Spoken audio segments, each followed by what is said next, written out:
Assalamu alaikum. Welcome to Muslims for Progressive Values. I'm your host, Kendra Cordova, and today we have another installment of the Progressive Islam curriculum. So we're going to be going over Lesson 3 and Lesson 4 from Unit 6, which is where we have been going over freedom of religion in Islam. Now, if you're new to some of these classes, go ahead and after this video, you can go back and watch all the units previous to this. We have all of those laid out, and this sort of builds upon some of those. So if you feel like a subject in here was just barely touched on, we might have already gone over some of it in a previous class. So today we're really going to be looking at the historical precedent for freedom of religion, as well as like some of the examples from the life of the Prophet, and sort of talking about the concept of what's called takfir, which is going to be where Muslims will sort of claim another Muslim is an apostate. And this is going to be where a lot of the current issues within the Ummah really arise from. And so we're going to take a look at like how that belief occurred and sort of like why it's so prominent right now and what we can do to sort of like combat some of that infighting among fellow Muslims as well. So some of the stuff we're going to go in today is extremely complex. So one more thing I want to note before we get started on lesson 3 is that I will have another video coming out soon that I've been working on for a few weeks, and that's going to go over concepts like Sharia versus Sharia law, jihad, and sort of words like that that get thrown around in some of these more like hot topic, red button kind of topics that people want to talk about, um, and sort of like controversy around those things. So I will have a separate video on that, but some of the things in here are very complex topics, and they're going to be in that video. Um, and I also want to say that if you're interested in a lot of the stuff we're going to be talking about today, this book specifically, Reopening Muslim Minds, goes in like serious scholarly depth on these sort of like timelines and topics within Islam, especially the concept of calling someone else an apostate. That's the majority of this book here is trying to understand how that happened and why that continues to happen. So, again, definitely recommend that book if this topic is something you want to learn more about. So with that said, let's get into our class here. So we're going to start with lesson 3, which is going to be the historical precedent. So today, faith is often interpreted as a competition of power, and when freedom of religion and belief is interpreted as a Western value, religious freedom becomes a call for Muslims to convert to other religions in this fight for power. So you might have heard this if you are a Muslim in like a Muslim majority place, the idea of not wanting to like go into the West because you'll lose your faith or they'll try to convert you to something else. Or if you're here in the West, you're a Muslim, hearing this from non-Muslims saying things like that we are like invading and trying to convert people, right? So religion in general, especially this like West versus East topic becomes more about like power, political power, social power, and things like that, and less about like the faith. So that's where some of we're going to notice some of these issues kind of sprout from. So the idea that freedom of religion and belief is a Western value or that it needs to be limited to protect Islam are both negated by the Quranic teachings and the covenants of the Prophet reviewed in previous lessons. So quick overview if you didn't see the previous class yet. We were going over some examples from early Islam where Muslims were working alongside non-Muslims, that there were these like protections in place for non-Muslims and things like that. The Constitution of Medina is one example of that. That's what we're talking about here. So, but also by the history of religious tolerance in Islamic societies across the centuries. We're going to be looking at some of those. So, in early Islam, what is called the formative period, Muslims developed the conviction that people must have the freedom to pick and choose their own religion. This makes sense, especially when you see that like the Muslims in early Islam were actually the minority at first, right? And they were the ones that were getting attacked.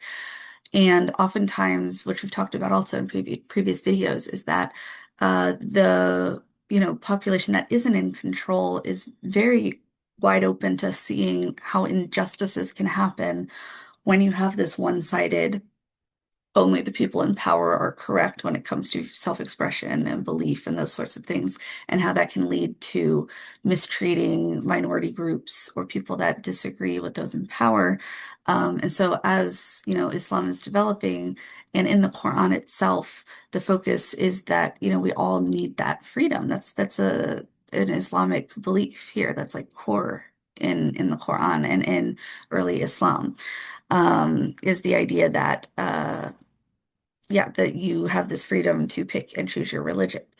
This conviction was based on early revelations in the Quran, which commanded the Prophet to spread the message of Islam while prohibiting him from compelling individuals to practice Islam. You can also see, like we just talked about, with the Constitution of Medina and other things like that, which sort of cemented the idea that you can be a non-Muslim and still in a Muslim majority place without there being issue, vice versa, is a strong belief here in early Islam. So some of the early caliphs here are going to be where we're going to start with this formative period, and we can start to see where this was playing out, but also where it started to disconnect. Um, so some of the early caliphs, sometimes called the rightly guided caliphs, are going to continue to preserve temples, synagogues, and churches and protect non-Muslim religious freedom at first. So again, started out going well. There's an example here, the legacy of Caliph Umar. So it's reported that an elderly Christian woman came to see the Caliph Umar and refused his invitation to embrace Islam. He became anxious that she might have perceived his invitation as a compulsion and expressed his remorse, saying, "O my Lord, I have not intended to compel her, and I know that there must be no compulsion in religion. Righteousness has been explained and distinguished from misguidance." This was also a story that Muslims will talk about how humble he was in he would open his space and listen to people who wanted to talk to him about things, even if they weren't like Muslim, right? Which at the time, and you can see this even today, but I'm pointing out, in early Islam at the time, uh, pluralism wasn't really a thing, right? It was our tribe versus your tribe, our people versus your people, our faith versus your faith. And there wasn't really this free mixing allowed. So seeing powerful symbols, political leaders or religious leaders that are doing this really shows sort of like that power that early Islam had, the powerful message that it had that, pluralism is important. Now, as you start to see this break off, it's going to break off into two different ways that Islam spread.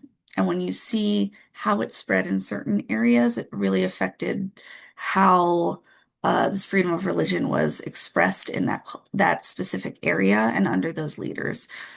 So there are two ways. You might have heard people often say, well, Islam was spread by the sword, right? Meaning that it was mostly like military conquest, and how it spread.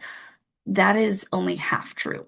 Yes, a lot of the spread of Islam in certain areas was definitely military conquest. However, there were also like trade routes, um, and sort of like those intermixing areas that allowed for a lot of people to sort of convert because they had seen and interacted with Muslims and their culture and wanted to be a part of it, much in the same way you will see Muslims in the West nowadays converting to Islam after learning about it and getting to know Muslims, as opposed to it being like a military conquest that caused that to happen.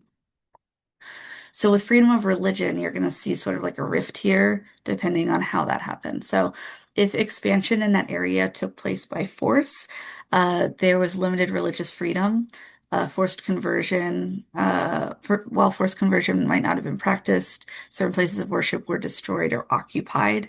So yeah, showing up and just being like, hey, we run this now, taking things over, as what happens in military conquest, obviously led to limited religious freedoms, and it was definitely more like a power control, implementation of Islam in those areas. However, if expansion in that area took place by negotiation, religious freedoms were enshrined in explicit provisions. Forced conversion was not practiced here either, but houses of worship were also protected under these negotiations. So everybody got a say, everybody had rights, everybody had boundaries, and that's sort of like where you can see more of this religious freedom taking place. In addition to these shifts in the demographics of the Islamic Empire, a singular document, the Pact of Umar, holds significant influence over how the Muslim world understands freedom of religion and belief for non-Muslims today. So, as some of this started to expand, some of the new rules that would start coming into play in these areas would start to lean away from this like pure freedom of religion, and it would become like you're free to believe what you want, but we are going to treat you differently. So we're going to talk about that as well. So, provisions of the Pact of Umar forbade non-Muslims from wearing clothes similar to Muslims, forbade non-Muslims from repairing houses of worship that had fallen into disrepair, forbade the display of crosses or Bibles in the Muslim streets or marketplaces, forbade the carrying of palm branches for Palm Sunday or the carrying of lit candles, forbade construction of new houses of worship, and forbade the raising of voices when reading scripture. So they are saying, well, we're saying you can have your faith, but you have to start hiding it a little bit or not, you know, being as public about it. And that shift, as that starts to happen, is going to be sort of what began this transformation into some later issues. So the Pact of Umar, let's talk more about it, is often attributed to the second caliph, Umar the First, but there are significant doubts of its authenticity, and if authentic, is likely from Umar the Second, the Umayyad caliph who died in 720. So the Pact of Umar is made up of a number of provisions that dictate how non-Muslims living under the rule of a Muslim leader could live, many of which were openly hostile to non-Muslims and their religious freedoms. It's important that we talk about this because you're going to have we can't understand sort of where we came from, how we got here, how we can return to the original beliefs of Islam and the Quran and all of this without understanding sort of how we got away from it. And you're going to have a lot of Muslim apologists who end there saying like Islam was only spread through, trade and stuff, and then also that Islam was always very open to, uh, intermixing of religions and religious freedoms because again, we can't like move past it and understand it if we don't address some of it.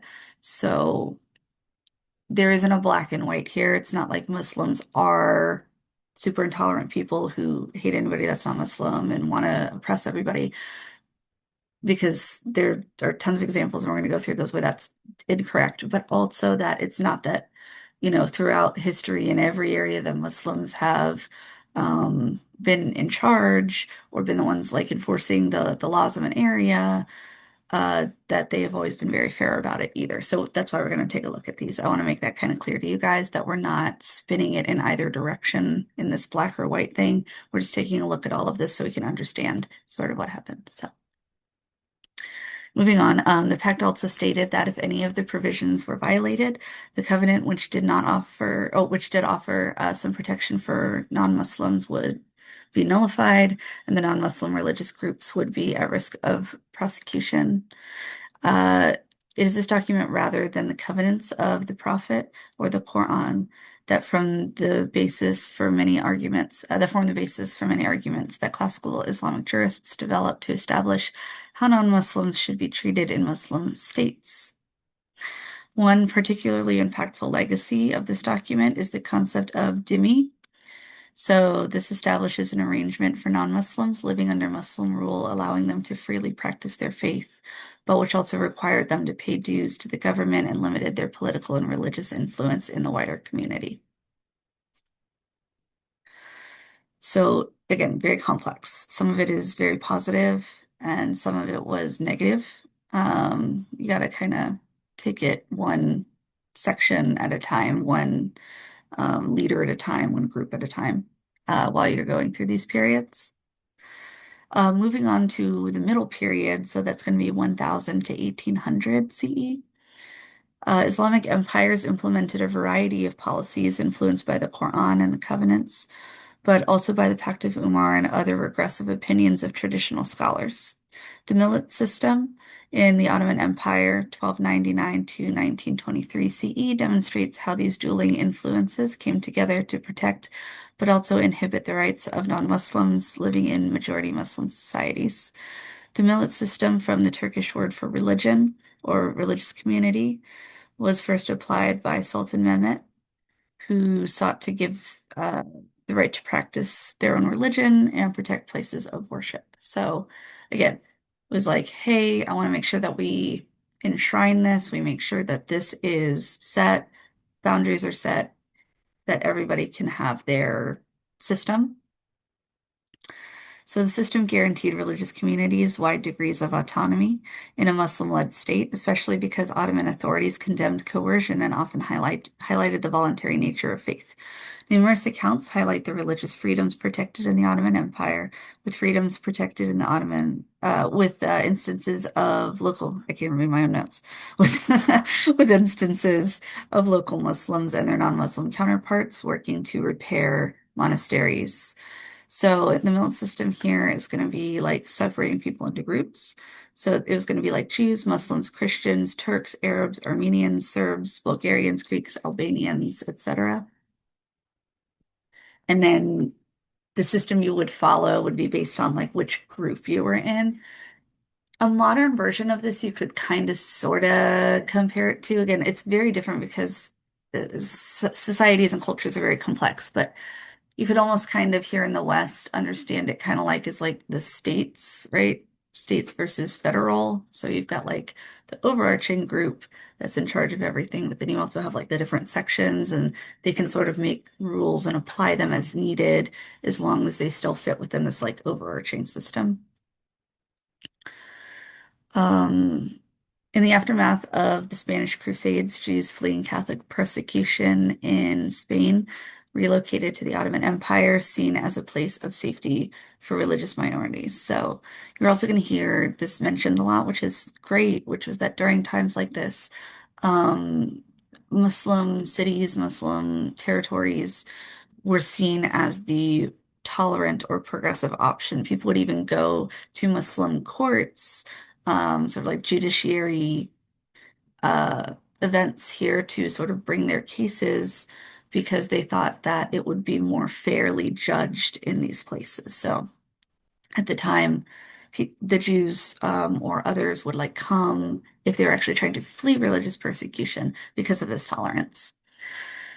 Despite these freedoms, though, the millet system required individuals to recognize the Ottoman Empire as a Muslim state and central authority of the empire. So again, you have the overarching and then you have the groups. The system protected the religious freedoms of these individuals, but denied these groups, especially the ethnic groups, the right to political organizing, which would allow them to manifest their own sovereignty, relegating them to second-class citizens. So again, positives and negatives. One of the big, huge negatives that will continue to snowball after this is going to be that their power to speak out, their power to hold offices, right, and things like that were very limited. And so they're there and they're technically safe, right? But they were starting to lose like rights and voices and things like that. Again, like another sort of like, if I'm going to bring it up to like a Western modern example, this is going to be the concept of like segregation, after slavery, right? So like the idea that like slavery is not a thing anymore, which is great, but it was still not like set so that people of all ethnicities, races, backgrounds is going to be at the same level, right? So they're treated as like second class citizens still, and their rights are very like limited in certain areas. So again, this is where these problems are starting to crop up. So another example here um, is going to be the Iberian Peninsula, which was known as Al-Andalus. For the nearly 800 years it was under Muslim rule. The initial conquest of the Iberian Peninsula began in the early 8th century and marked the beginning of what is now referred to as the Golden Age of Islam because of the artistic, literary, scientific, and theological advancements that took place. This time period was also known as the coexistence or the convivencia because of the religious harmony that existed between the native Christians, Jews, and Muslims who inhabited the peninsula. Each religious group had an independent judiciary system and a political leadership, but there are also accounts of members of the Jewish community holding prominent positions in the government. And actually, the Golden Age of Judaism and Jewish history was around this time as well. So again, like we have like another example here where groups are intermingling and they're allowed to exist. And here in this example specifically, like non-Muslims are able to actually hold more like power and sway in society and in these sort of cultural spaces here. So it's another good example of similarly intermixing and allowance for and tolerance for non-Muslims in the space. All right, let's see. In Al-Andalus, Jews, Christians, and Muslims were not ethnically different from one another, which allowed identity to be fluid in Al-Andalus. Indeed, the three principles and features that characterized the time period were ethnic pluralism, religious tolerance, and cultural secularism principles lost to many Muslim countries today.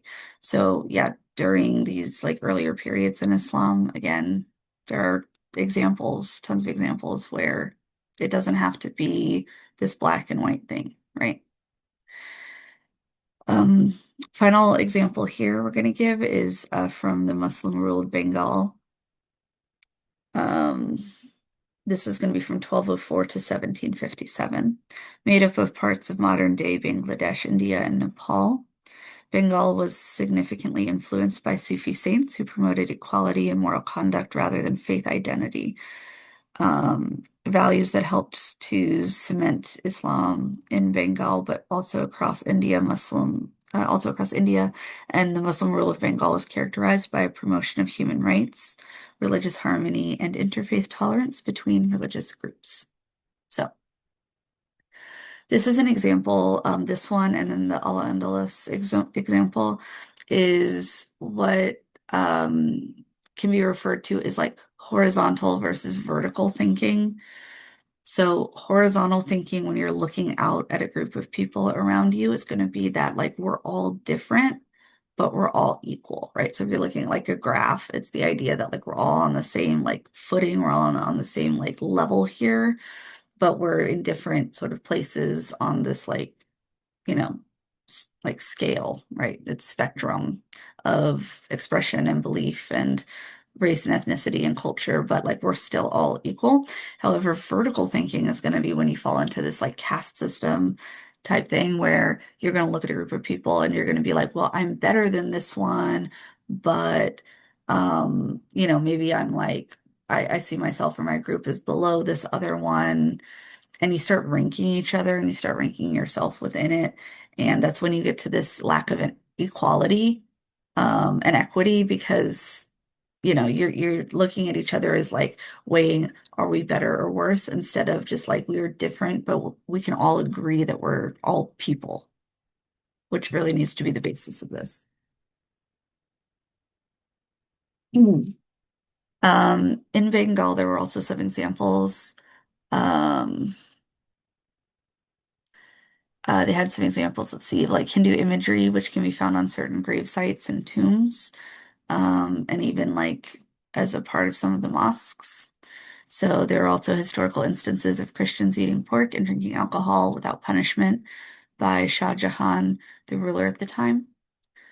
Muslim rule in Bengal also deviated from other Muslim-controlled areas of India, where a poll tax was imposed on non-Muslims, which was not the case for non-Muslim citizens in Bengal. So again, like some of these groups, some of these little pockets had the tax or had like these laws that would sort of like limit non-Muslims, but you also have examples where they didn't, and it was much more like open and free with expression and rights and things like that. While none of these case studies can do justice to the teachings of the Quran or the ethics dictated by the covenants of the Prophet, they do demonstrate instances where Muslim leaders were committed to protecting the religious liberties of non-Muslims.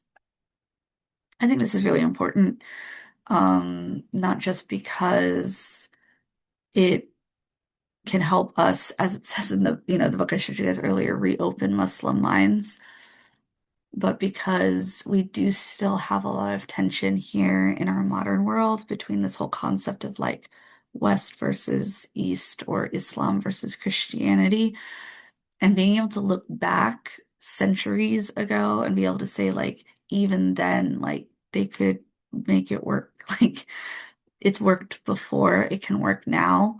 We really need to, I think personally, like, you know, make that central to some of our mindsets as we go forward. So really quick, that's the end of lesson three. We're going to switch over to lesson four. I'm going to see, do we have any comments in here that we need to look at? Any questions, etc. Let's see. I've heard before that the tax on non-Muslims was used as a part or sort of social welfare tax that took the place of zakat that Muslims are obligated to pay. Can you speak to the accuracy of that? Yes. So there are examples where actually the Muslims zakat was actually a higher amount of money than what was given to or given by non-Muslims. And yeah, it did sort of serve as like a tax of like, we're gonna pay to sort of like have the protections and the rights that are here. Um, So it does, yeah, like that's pretty accurate for a lot of the areas. There it is a scale. It's like a gradient. So again, like you're going to find ones where the tax was like ridiculous and it was definitely trying to oppress people. But then you also have other ones where it really wasn't that much in comparison to maybe like some of like the other sort of like Roman Empire taxes or things like that at the time.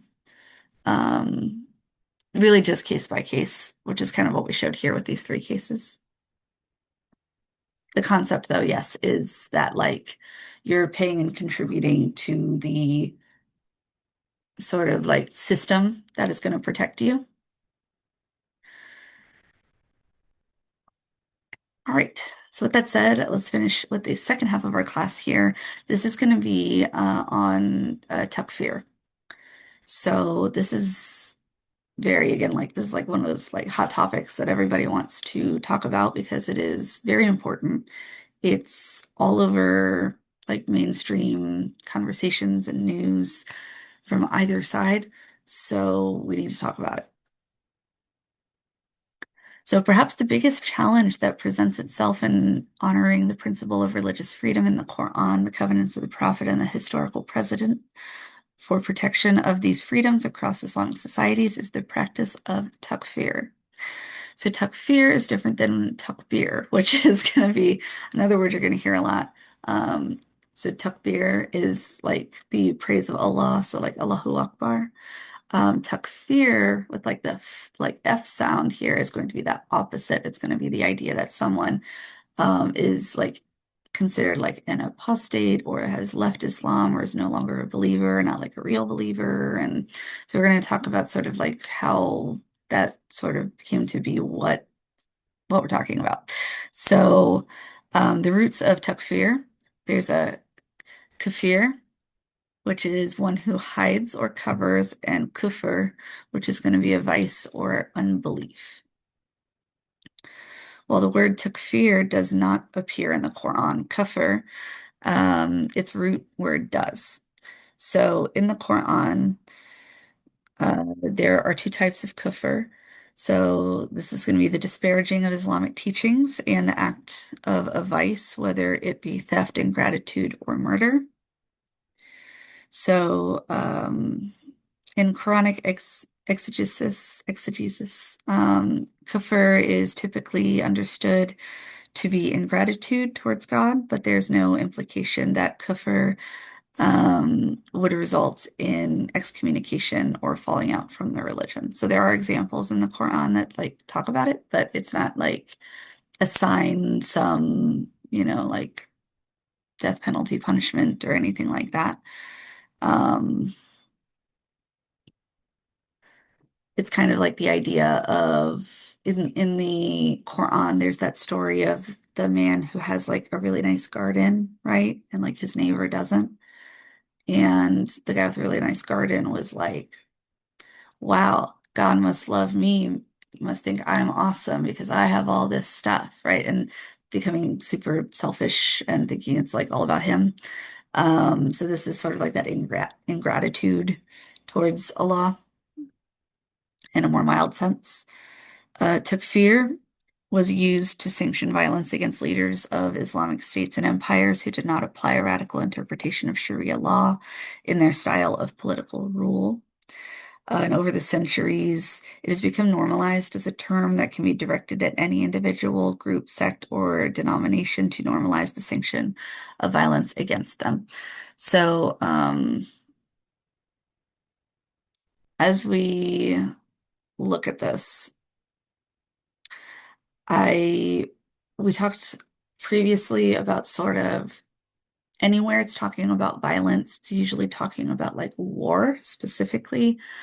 And we did talk about previously in the other videos, if you haven't seen it, go check them out. But we did talk about how if somebody left Islam or left like the Muslims at these earlier stages, what that really meant was actually like leaving your group and going to the enemy group. So it wasn't just like, I am gonna pray differently or something like that. It's very much like, um, I know our location, I know our, fighting styles, I know all of this information, and now I'm gonna leave our group and go over to the enemy group, which is literally like could be life-threatening and dangerous if that happened. This is why even nowadays, countries that would usually be considered very like progressive in certain things, have um, laws about things like treason, because it's the idea that like you would put your other people in harm's way, not just because you think differently. However, it did turn into Muslims picking each other apart. So we're going to take a look at that.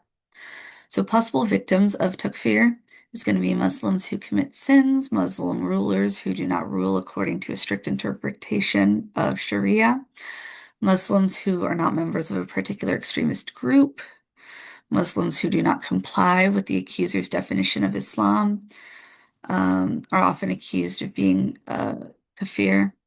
Muslims who live in lands that are ruled by non-Muslims, liberal, progressive, or feminist Muslims, etc. So basically, it's a way of saying like in-group versus out-group. And yeah, it's very dangerous and toxic to throw that kind of stuff around. And we're going to see some examples of why we shouldn't do that and why that's a problem.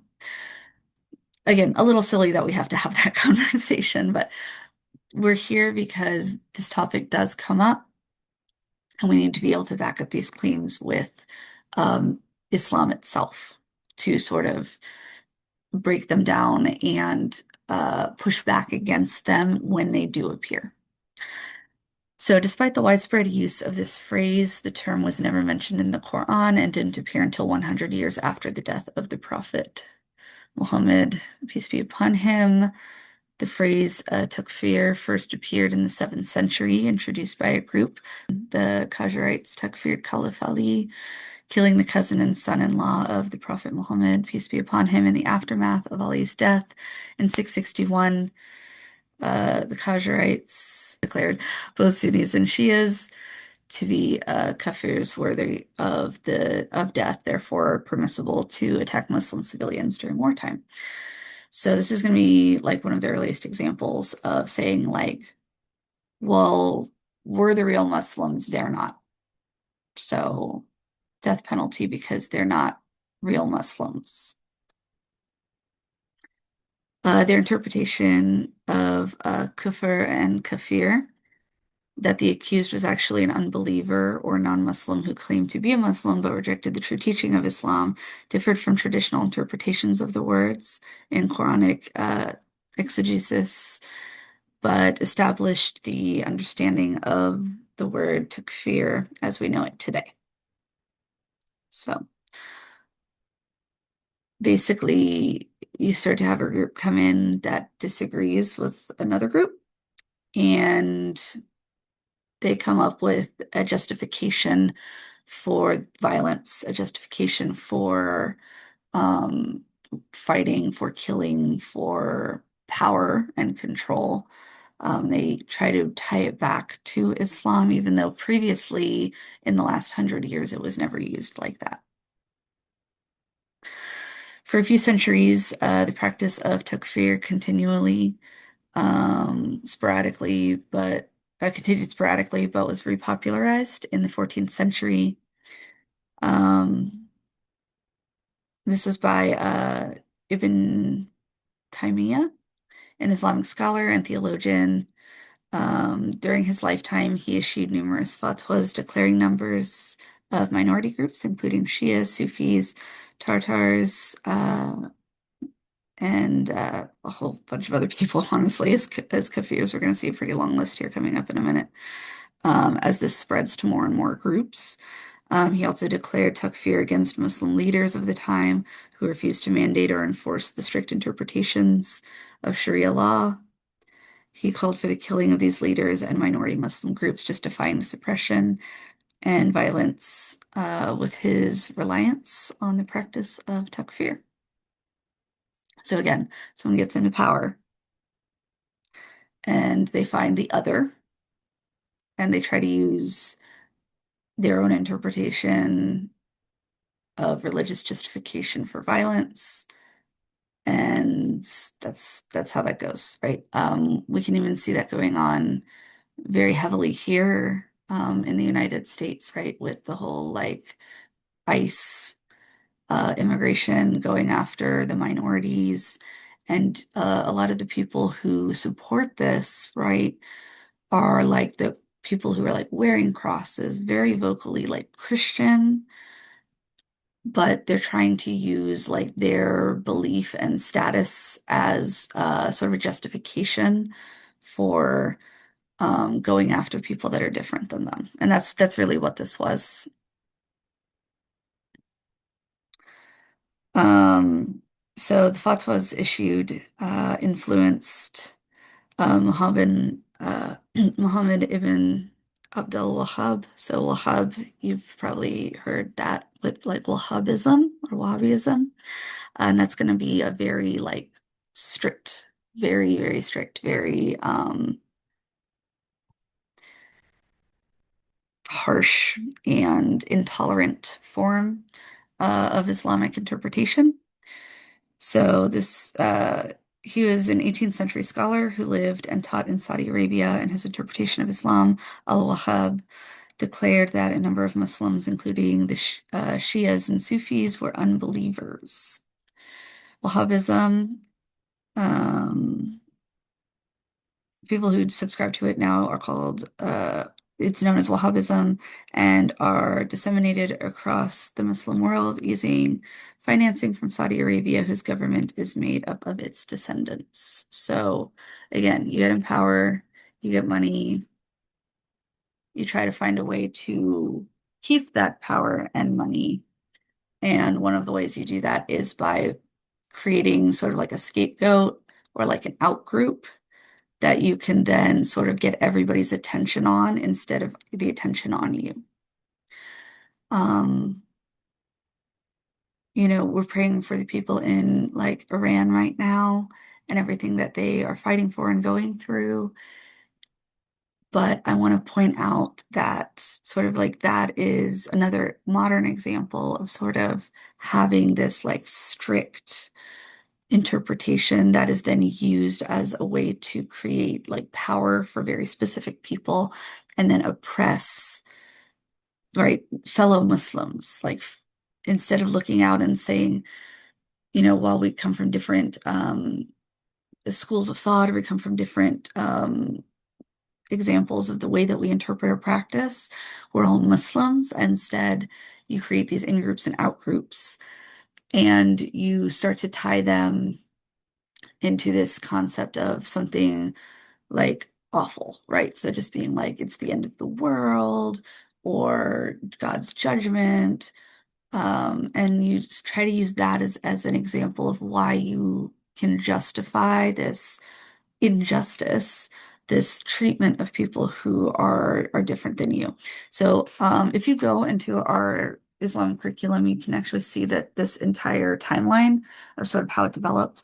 But I'm just going to do a quick, like, few, like, quick hits here so you can see that it's very spread out. It wasn't just like this one specific group of Muslims that were doing it to everybody, although that's kind of how it started.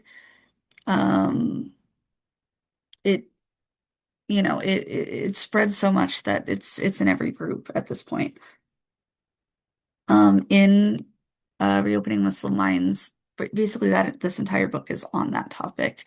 Um, he talks about the Mutazilites versus the Khazarites, which we just talked about, and sort of like how this back and forth happened and how it spread. But one of the really great quotes that I did find in this book, which really just sums up what we're learning here today, which is any attempt at religious policing is nothing other than the imposition of the Islam of whomever is in power at any given time or in any given territory. So, yeah, it's just who's in power, what do they believe, and then creating that outgroup.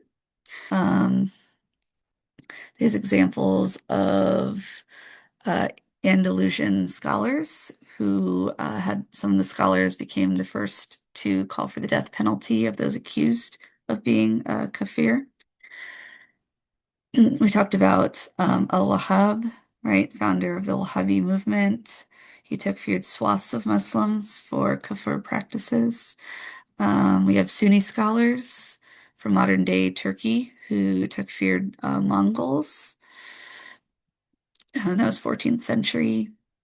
Um, Armenian, uh, we have examples of Armenian teens who have been takfired because they converted to Christianity during the Ottoman Empire.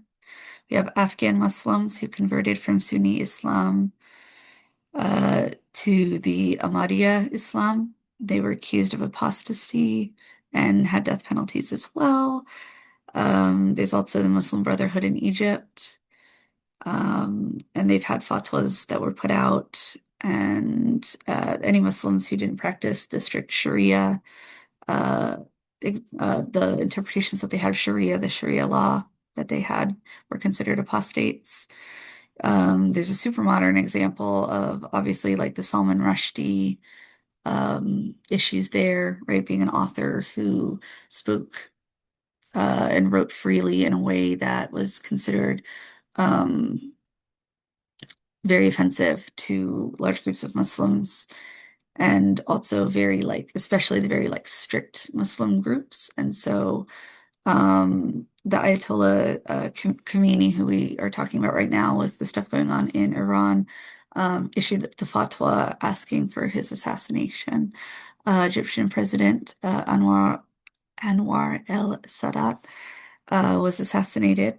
Um, he and then they have people who are accusing him and then accusing the others who did it um, of takfir. And then in Pakistan, um, they amended their constitution to state that the Ahmadiyya Muslims were not Muslims. So again, when people are talking about sort of like the dangers of Islamic extremism or Islamic intolerance, it's really important as you see it in this timeline here that goes from 7th century all the way up to like the 1970s,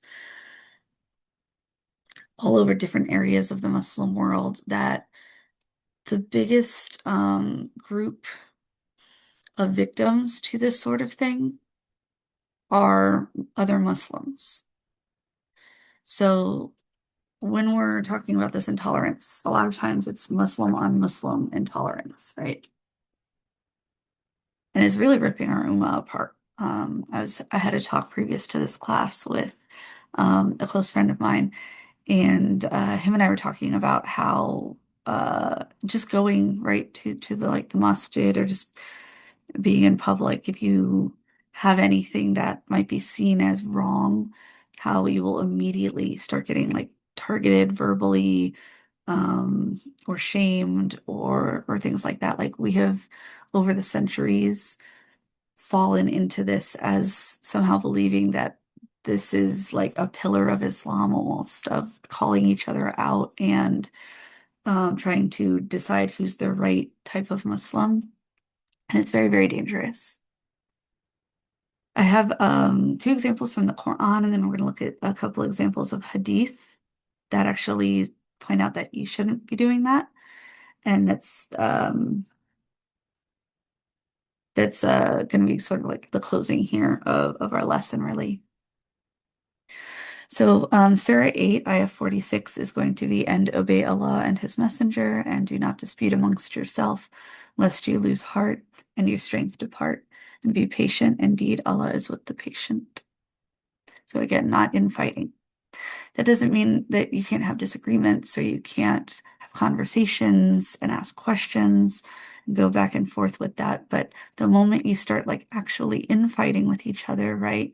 Disputing amongst each other, yeah, you're going to start, breaking the ummah apart and it becomes very toxic. And then finally, Surah 4, Ayah 94, and do not say to those who offer you a greeting of peace, you are not a believer, seeking a fleeting worldly gain. Instead, Allah has infinite bounties in store. You were initially like them, then Allah blessed you with Islam. So again, if someone says, Assalamu alaikum or peace or yeah, I'm a Muslim, the Quran itself says you don't get to call them out and just be like, oh, well, you're not a real Muslim or like, no. We're about to talk about some hadith on that, but it's considered a really big problem. Only Allah knows a person's heart, right? And it isn't our place to decide whether someone is Muslim enough or not, or is even a Muslim in the first place, right? So, as the timeline above highlights, the practice of takfir is popular and pervasive across the Muslim world, despite the fact that it is not a Quranic term, nor did the practice exist during the time of the Prophet. So, how then did the Prophet respond to these cases, and what did he say about the practice of accusing fellow Muslims of being a non-believer? So, in both Bukhari and Muslim, there's an example when a person calls his brother in Islam a disbeliever, one of them will certainly deserve the title. If the addressee is so, as he has asserted, the disbelief of the man is confirmed, but if it is untrue, then it will revert to him. And this really points out that um, if it's basically saying, like, if you call someone a non-believer and Allah judges them to be a believer, you're automatically a non-believer because you didn't put your trust in Allah to be the judge and to make that um, call, and you claim to know more than God. That's very, very bad, very wrong. We can't do that. Which again, I find it so wild because this is so common. It's so, so, so, so, so common. I lost count of how many times, I've been accused of this. And I see Muslims online all the time just making that a comment towards people. And Islamically, from the Prophet Muhammad, peace be upon him, and the Quran itself. But, if you like hadith, like this, It's been an authenticated hadith that if you call someone, you know, a kafir and they're a believer, like you lost your title as a believer. That would scare me. I couldn't even imagine gambling like that, looking at someone and just being like, "Oh, you're not a Muslim." With the chance you might be wrong and what that could come with, right? It's extremely arrogant. It's so arrogant to say that to someone. You don't know what's in their heart. You don't. They might follow a different interpretation or school of thought than you, or maybe they struggle with certain things or whatever that is, but you're not the judge. And saying that you are and making a call like that, is very un-Islamic. Very, very un-Islamic. All right, whoever calls a man a kafir, or said, "O enemy of Allah," when he is not one, the accusation will rebound to him. That's another one from Bukhari and Muslim.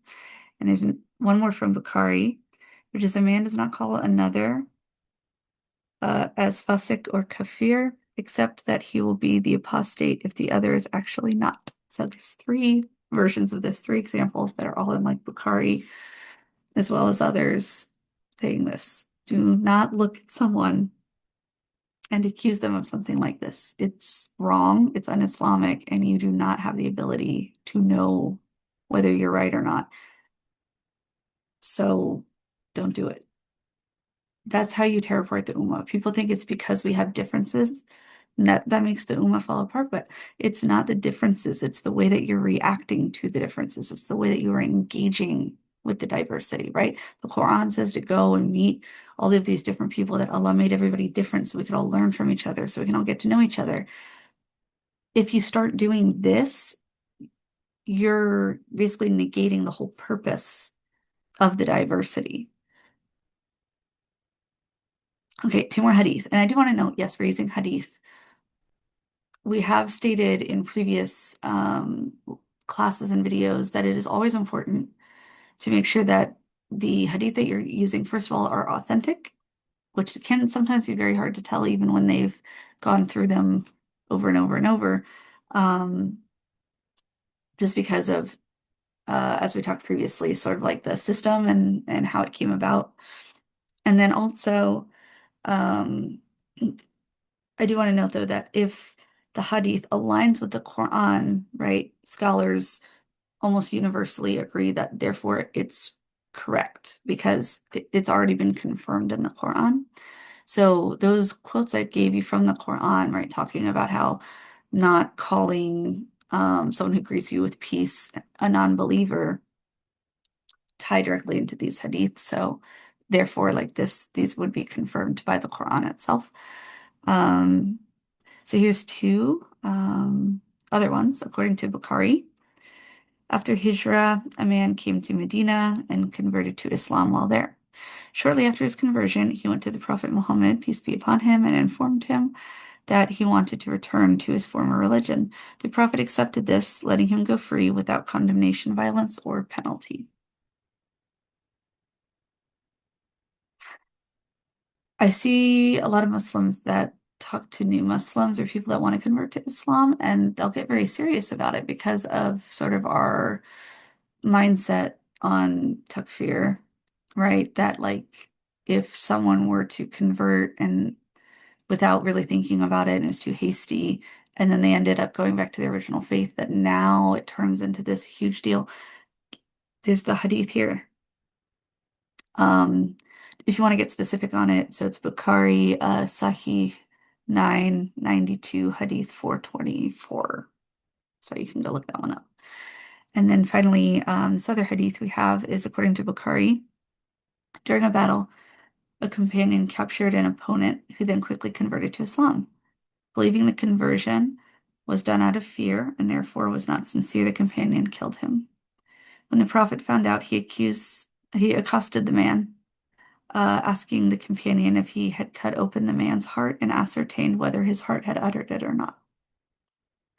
actually heard that for the first time at a mainstream, so not even a progressive masjid, at a very like mainstream masjid, and the khutbah that was given on that Juma was that hadith.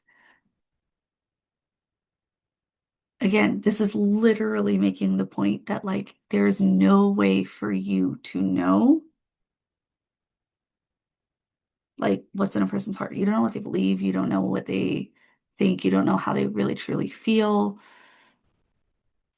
And for you to claim something like that and then make like be violent against them or do any of that stuff, like, and this wasn't an example where you could understand why, he was like, well, he probably just converted because he wanted to save his life. He probably didn't mean it. Like, it doesn't matter. It doesn't matter if you think that they're just saying it. Like, the Prophet Muhammad himself, peace be upon him, says, you don't know what's in their heart. You don't know if he believes it or not. And it's not up to you. It's really not up to you.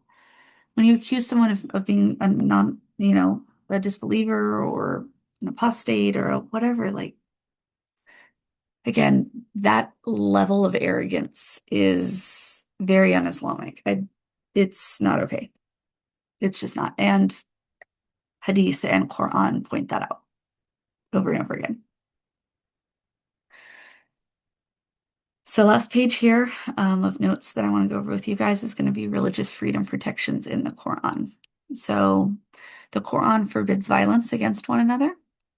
In 532, anyone who kills a person who has not committed murder or who has not committed mischief in the land, then it is as if he has killed all people. Whoever spares life, then it is as if he has given life to all people. So even killing one person, and it was unjust. I mean, it's absolutely unacceptable. Not just tragic and awful, but unacceptable. It the Quran forbids Muslims from judging whether an individual is truly Muslim or not. So this is Surah 49, Ayat 12. O you who have believed, when you go forth to fight in the cause of Allah, investigate, and do not say to one who gives you a greeting of peace, you are not a believer. Right? We are talking about that a minute ago. Makes it clear that religious belief or non-belief is the right of an individual. So the truth is from your Lord. Whoever desires may acknowledge, and whoever desires may reject. And that's 1829. And then finally, Surah 1736 does not grant any individual the right to make the final judgment on character of another.